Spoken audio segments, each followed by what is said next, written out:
Halo semuanya, kembali lagi dengan saya Arna Alexan Besi dengan NIM 200302070.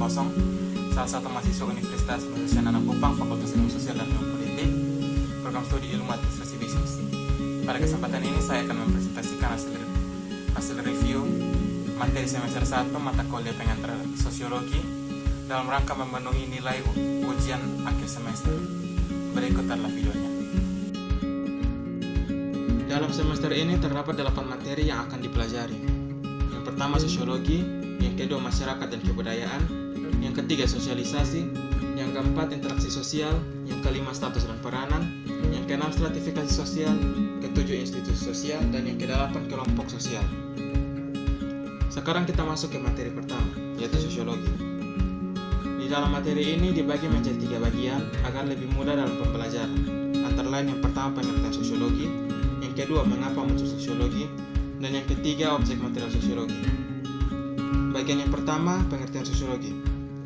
Sebagai pengantar awal tentu saja kita harus mengetahui terlebih dahulu tentang sosiologi itu sendiri. Jadi pada bagian ini kita akan dibawa untuk mengenal apa itu sosiologi dan pandangan para ahli tentang sosiologi seperti Auguste Comte, Peter Sorikin, Surjono Sukanto, dan lainnya. Bagian kedua mengapa muncul sosiologi. Setelah kita mengerti tentang definisi sosiologi itu, kita akan dibawa ke materi selanjutnya yaitu mengapa muncul sosiologi. Seperti judul materinya, pada bagian ini kita akan dibawa untuk mengerti mengenai alasan mengapa muncul suatu ilmu yang disebut sosiologi. Dan dalam memperkuat materi yang ada, maka digunakan teori dari salah satu ahli sosiologi yang bernama Peter L. Berger. Dan bagian terakhir yang ketiga, yaitu objek material sosiologi. Setelah kita mengerti tentang pengertian dari sosiologi dan alasan dari mengapa munculnya sosiologi, selanjutnya kita akan masuk ke bagian terakhir dari materi pertama ini, yaitu objek material sosiologi. Pada bagian ini kita akan mempelajari mengenai objek material sosiologi yang merupakan masyarakat itu sendiri, yang dimana dilihat adalah hubungan antar manusia dan proses yang timbul dari hubungan manusia dalam masyarakat. Masuk ke materi yang kedua, yaitu masyarakat dan kebudayaan. Dalam mempermudah pembelajaran, dalam materi ini dibagi menjadi 6 bagian yang antara lain: yang pertama, pengertian masyarakat dan kebudayaan, yang kedua, unsur-unsur kebudayaan, yang ketiga, kebudayaan sebagai sistem, yang keempat, klasifikasi norma masyarakat, yang kelima, kebudayaan dan kepribadian, yang keenam, etnosentrisme dan sinosentrisme. Bagian yang pertama, pengertian masyarakat dan kebudayaan. Pada bagian awal materi ini, kita akan diajak untuk mengetahui terlebih dahulu apa itu masyarakat dan apa itu kebudayaan, serta pandangan dari beberapa ahli seperti Konjaningrat dan lainnya. Dalam bagian ini juga kita dapat melihat penguraian dari kebudayaan yang dapat membuat kita lebih memahami tentang pengertian dari kebudayaan itu sendiri. Lanjut ke bagian kedua, teori unsur-unsur kebudayaan. Setelah kita mengetahui dan mengerti secara jelas tentang apa itu masyarakat dan apa itu kebudayaan, kita masuk pada bagian selanjutnya, yaitu unsur-unsur kebudayaan. Pada bagian yang dikemukakan oleh beberapa ahli ini, di sini juga kita dapat mempelajari mengenai unsur normatif dari kebudayaan. Bagian ketiga, yaitu kebudayaan sebagai sebuah sistem. Setelah kita mengerti tentang definisi dari masyarakat dan kebudayaan, serta unsur-unsur dari kebudayaan, selanjutnya kita akan mempelajari tentang kebudayaan sebagai sebuah sistem yang terdiri dari 2 jenis, yaitu kebudayaan sebagai sistem kognitif dan kebudayaan sebagai sistem simbolik. Pada bagian keempat, klasifikasi norma masyarakat. Setelah mempelajari tentang kebudayaan sebagai sistem, selanjutnya kita akan masuk ke bagian keempat, yaitu klasifikasi norma masyarakat. Pada bagian ini kita akan diajak untuk mempelajari teori dari William Graham Sumner yang mengklasifikasikan norma-norma masyarakat berdasarkan daya paksanya terhadap para anggota masyarakat, yang dikemukakan dalam bukunya Folkways. Bagian kelima, kebudayaan dan kepribadian. Lanjut dari klasifikasi norma, kita akan dibawa ke bagian selanjutnya, yaitu kebudayaan dan kepribadian. Dalam bagian ini kita akan belajar tentang apa itu kepribadian, perkembangan kepribadian dalam diri tiap individu, serta bagaimana hubungan antara kebudayaan dan kepribadian itu sendiri. Bagian yang terakhir yaitu etnosentrisme dan xenosentrisme. Setelah kita mempelajari tentang definisi masyarakat dan kebudayaan, unsur-unsur kebudayaan, dan kebudayaan sebagai sistem, klasifikasi norma masyarakat hingga kebudayaan dan kepribadian, kita masuk ke bagian terakhir dari materi ini, yaitu etnosentrisme etnosentrisme dan xenosentrisme. Pada bagian ini kita akan diajak untuk lebih mengenal secara singkat tentang definisi dari etnosentrisme dan xenosentrisme serta hubungannya dengan masyarakat. Etnosentrisme dan xenosentrisme ini nantinya akan kita pelajari lebih dalam pada materi-materi ke-5 dan ke-6. Sekarang kita masuk ke materi ketiga, yaitu sosialisasi. Dalam materi ketiga ini terdapat 6 bagian teratur yang dibuat dalam rangka mempermudah pembelajaran. Bagian-bagian tersebut antara lain: yang pertama, pengertian sosialisasi; yang kedua, macam-macam sosialisasi; yang ketiga, teori-teori sosialisasi; yang keempat, agen-agen sosialisasi; yang kelima, tahap-tahap sosialisasi; dan yang keenam, pola-pola sosialisasi. Kita masuk ke bagian pertama dari materi ini, yaitu pengertian sosialisasi. Seperti pada materi-materi sebelumnya, pada bagian pertama dari tiap materi selalu menjelaskan tentang pengertian atau definisi dari materi itu sendiri. Jadi pada bagian pertama ini juga akan membahas dan mengenal terlebih dahulu tentang apa itu sosialisasi dan pandangan para ahli tentang sosialisasi. Selanjutnya pada bagian kedua dari materi ini, yaitu macam-macam sosialisasi. Setelah kita mengetahui dan mengerti tentang sosialisasi, kita akan dibawa ke bagian selanjutnya, yaitu macam-macam sosialisasi.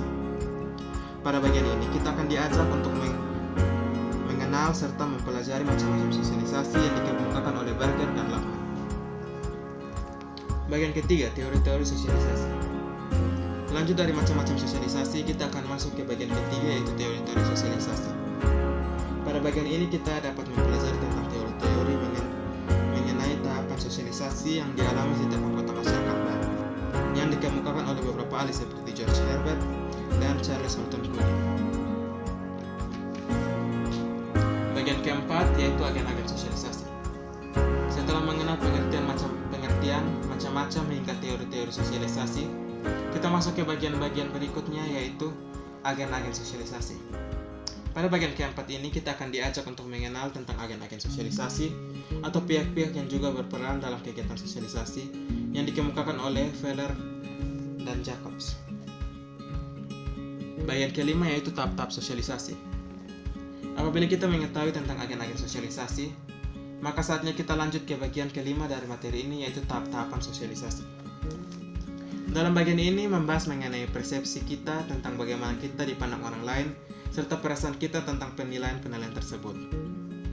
Dan bagian keenam, yaitu pola-pola sosialisasi. Setelah kita sudah belajar tentang pengertian, macam-macam, teori-teori, agen hingga tahap-tahap dari sosialisasi itu sendiri, maka kita akan dibawa ke bagian terakhir dari materi ini, yaitu pola-pola sosialisasi. Pada bagian yang terakhir ini, kita akan diajak untuk mengenal tentang teori pembagian pola-pola sosialisasi yang dikemukakan oleh Jagger. Dan inilah setiap bagian-bagian dalam materi ketiga, yaitu sosialisasi. Setelah ini kita akan lanjut ke materi ke berikutnya, yaitu materi keempat dengan judul materi, yaitu interaksi sosial. Materi keempat, interaksi sosial. Dalam materi keempat ini terdapat 5 bagian teratur yang dibuat agar dapat mempermudah pembelajaran. Bagian-bagian tersebut antara lain: yang pertama, definisi interaksi sosial; yang kedua, bentuk-bentuk interaksi sosial; yang ketiga, interaksionisme simbolik; yang keempat, definisi situasi; dan yang kelima, dramaturgi. Kita masuk ke bagian pertama, yaitu definisi interaksi sosial. Seperti materi-materi sebelumnya, bagian awal selalu membahas mengenai pengertian maupun definisi dari materi itu sendiri. Begitu juga pada materi ini. Pada bagian pertama ini, kita akan membahas mengenai definisi dari interaksi sosial itu sendiri dan pandangan para ahli tentang interaksi sosial. Bagian kedua, yaitu bentuk-bentuk interaksi sosial. Setelah kita mengerti tentang apa itu interaksi sosial, barulah kita dapat lanjut ke bagian selanjutnya, yaitu bentuk-bentuk. Pada bagian ini kita akan membahas mengenai pembagian bentuk-bentuk sosial yang dikemukakan oleh beberapa ahli seperti Gillen, Kimball Young, dan lainnya. Pada bagian inilah di mana kita akan mempelajari mengenai akomodasi, asimilasi, akulturasi, dan sebagainya. Selanjutnya bagian ketiga, yaitu interaksionisme simbolik. Pada bagian ini kita akan mengenal tentang salah satu pendekatan dalam mempelajari interaksi sosial yang sesuai dengan subjudulnya, yaitu interaksionisme simbolik, yang dikemukakan oleh Herbert Mead. Bagian keempat, yaitu definisi situasi. Dalam bagian ini membahas mengenai konsep definisi situasi atau the definition of situation yang berasal dari pandangan William Isaac Thomas. Menurutnya, seseorang tidak langsung memberikan reaksi manakala dia menerima rangsangan dari luar. Tindakan seseorang selalu didahului tahap penilaian dan pertimbangan. Rangsangan dari luar diseleksi melalui proses yang disebut sebagai definisi situasi atau penafsiran situasi.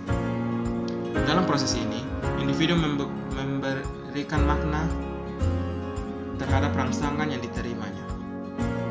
Menurut Thomas, jika orang mendefinisikan situasi sebagai nyata, maka akibatnya pun akan nyata.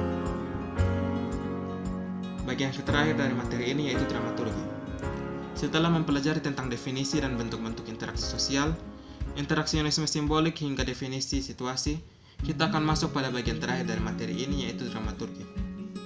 Pada bagian terakhir ini kita akan mempelajari tentang pemikiran Erving Goffman yang mengungkapkan bahwa individu yang berjumpa dengan individu lain akan mencari informasi mengenai individu tersebut atau menggunakan informasi yang dimilikinya antara lain untuk mendefinisikan situasi.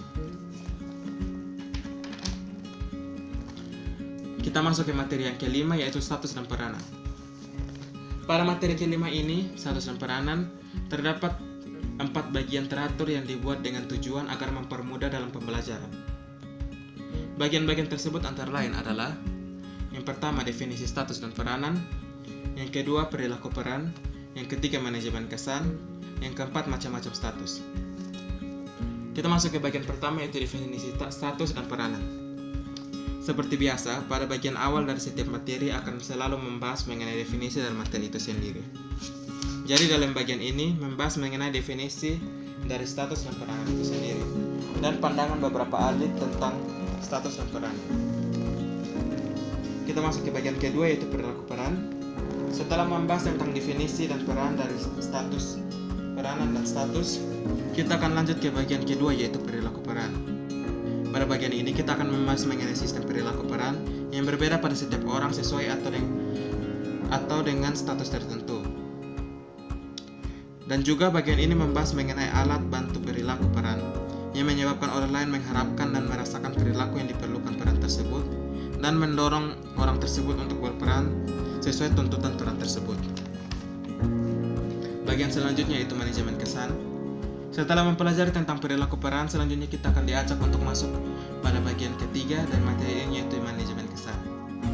Pada bagian ini membahas mengenai pandangan Erving Goffman bahwa sebagian perilaku peran merupakan pemeranan peran tanpa sadar karena sudah terinternalisasi atau internalized sebagai hasil sosial yang panjang. Namun beberapa perilaku peran merupakan upaya sangat sadar untuk memproyeksikan citra diri dan menciptakan kesan yang diinginkan orang lain atau yang disebut sebagai impression management atau manajemen kesan. Pada bagian terakhir dari materi ini yaitu macam-macam status. Setelah mempelajari materi definisi status dan peranan, perilaku peran dan manajemen kesan, kita lanjut pada bagian terakhir dari materi ini yaitu macam-macam status. Pada bagian ini kita akan mempelajari mengenai 2 macam status yang sudah sangat dikenal yaitu yang pertama status yang diberikan atau ascribed status dan yang kedua status yang diraih atau achieved status. Kita masuk ke materi ke-6 yaitu stratifikasi sosial. Dalam materi ke-6 ini terdapat 7 bagian teratur yang dibagi dalam rangka mempermudah pembelajaran. Bagian-bagian tersebut antara lain yang pertama definisi stratifikasi sosial yang membahas tentang definisi dan pengenalan tentang stratifikasi sosial. Yang kedua macam-macam stratifikasi yang membahas tentang berbagai jenis atau macam stratifikasi. Yang ketiga mobilitas sosial yang membahas tentang perpindahan status dalam stratifikasi sosial yang dapat terjadi pada kekuasaan, privilege maupun prestise. Yang keempat definisi stratifikasi sosial yang membahas mengenai dimensi ekonomi sosial dan politik dan juga membahas mengapa terjadi stratifikasi dan dampaknya pada masyarakat. Selanjutnya simbol dan status membahas tentang perilaku orang yang selalu memperlihatkan kepada orang lain apa yang telah diraihnya melalui atau dengan memakai simbol status. Selanjutnya stratifikasi dan peluang hidup membahas tentang teori Berdix dan Lipset yang menyatakan bahwa perbedaan kelas melahirkan fertilitas, tingkat harapan hidup, kestabilan keluarga, kesehatan mental, hingga sikap politik. Dan yang terakhir yaitu cara mengurangi ketidaksetaraan yang membahas cara-cara berbeda tiap-tiap negara dalam upayanya mengurangi ketidaksetaraan di dalam masyarakat. Materi ke-7 pada semester ini yaitu institusi sosial. Pada materi ini ketujuh ini dibagi menjadi 10 bagian teratur dalam rangka mempermudah pembelajaran. Bagian-bagian itu antara lain yang pertama, definisi institusi sosial yang membahas atau mengajak kita untuk mengenal tentang apa itu institusi sosial. Yang kedua, sistem norma yang membahas tentang sistem norma, pembagiannya, serta pandangan Gillen tentang sistem norma tersebut. Yang ketiga, kelakuan berpola yang membahas tentang pola perilaku pada seseorang yang dilakukan secara berulang-ulang dan turun-temurun. Yang keempat, personal pendukung pranata yang membahas tentang norma yang akan terwujud apabila ada orang yang memelihara, mengembangkan, dan melestarikannya. Selanjutnya, fungsi institusi sosial yang membahas tentang fungsi dari institusi sosial itu sendiri. Yang keenam yaitu topologi institusi yang membahas tentang pandangan Gillen dalam memilah institusi sosial dari berbagai sudut pandang. Selanjutnya, tipologi lembaga sosial yang membahas mengenai pemilihan lembaga sosial menurut perkembangannya, sistem nilai, sudut pandang, dan sebagainya. Selanjutnya, institusi utama dan ekonomi yang membahas tentang 5 institusi utama dalam masyarakat, yaitu keluarga, pendidikan, agama, politik, dan terkhususnya ekonomi. Pada bagian ke-9 yaitu kekuasaan dan dominasi yang menjelaskan tentang definisi kekuasaan dan dominasi. Dan yang terakhir yaitu tipe dominasi yang membahas tentang jenis-jenis atau tipe dari dominasi itu sendiri. Dan kita masuk kepada bagian materi terakhir dari semester ini, yaitu materi ke-8, kelompok-kelompok sosial. Pada materi ini dibagi menjadi 7 bagian teratur yang dibuat dalam mempermudah pembelajaran. Bagian-bagian itu antara lain yang pertama, latar belakang, yaitu membahas tentang latar belakang dari materi kelompok-kelompok sosial ini. Yang kedua, syarat-syarat kelompok sosial yang membahas syarat-syarat terbentuknya sebuah kelompok sosial. Yang ketiga, macam-macam kelompok yang membahas tentang macam-macam atau jenis-jenis dari kelompok sosial. Yang keempat, faktor-faktor yang menentukan. Bagian ini membahas tentang faktor-faktor yang mendorong dan menentukan terbentuknya sebuah kelompok sosial. Yang kelima, formal dan informal group yang membahas tentang apa itu kelompok formal dan kelompok informal. Yang keenam, membership dan reference group yang membahas tentang apa itu membership dan reference group. Dan yang terakhir, kelompok sosial tidak teratur yang membahas tentang apa itu kelompok sosial tidak beratur dan segala jenis-jenisnya. Sekian adalah hasil presentasi saya tentang review materi semester 1 ini.